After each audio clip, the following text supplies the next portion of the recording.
I'm reading an article about the benefits of doing what works best to make work work, and unfortunately it looks like in just 2 short years we've forgotten all the lessons that we could have learned 2 years ago.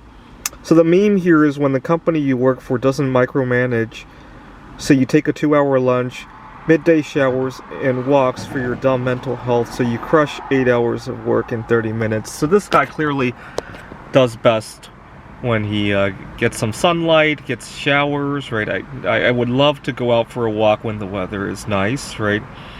I have better luck.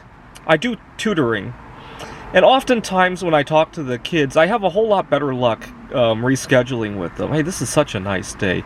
Why don't we do tutoring on Friday when it's stormy, right? Especially during the summertime when they can easily do that. I seem to have a lot of luck with the kids. The parents always want to tangle things up on why I'm inconsiderate for changing it, when the kids really enjoy the good weather too, right? Now, good luck doing this at a tutoring center, right? But I find that the younger generation is a lot more malleable to stuff like that.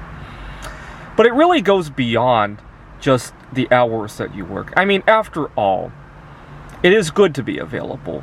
I'll give you that. Even if you can do 8 hours work in half an hour, it's good to be available if something were to show up. I can get that. What I don't get is companies who think they know how to live your life better than you know how to live your life, right? So, at the university where I'm teaching, if you don't share their family values, if you don't share their eating habits, right? If you have a dietary restriction of some sort, if you have I might not be religious, but I love to celebrate other events, right? Various anniversaries and birthdays of celebrities. I also celebrate.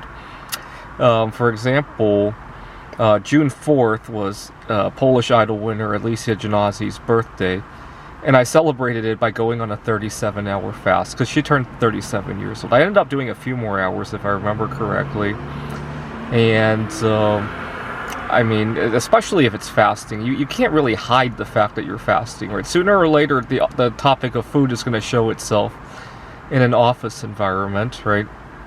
And but that will drive people nuts. If you don't share the same religions as your coworkers, oh my God, you are out, right?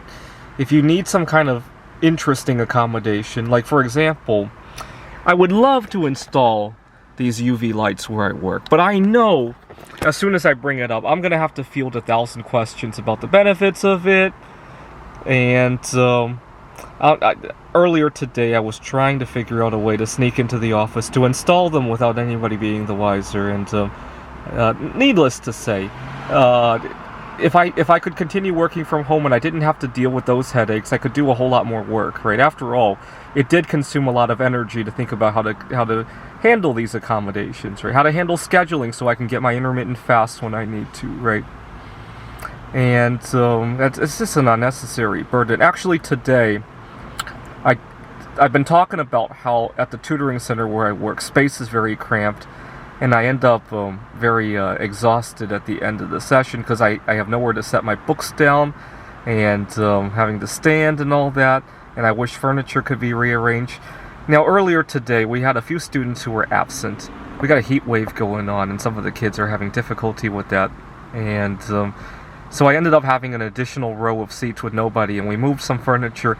Oh my God, that was my best session ever, right? Even though we only had 6 students instead of 9, I felt a whole lot more productive. The students felt a whole lot more productive too, right? And it's just an unnecessary burden when the work there has nothing to do with standing, right? We're not digging for silver in a silver mine. We're not doing anything crazy, right? I can't think of a reason why it has to be uncomfortable, right?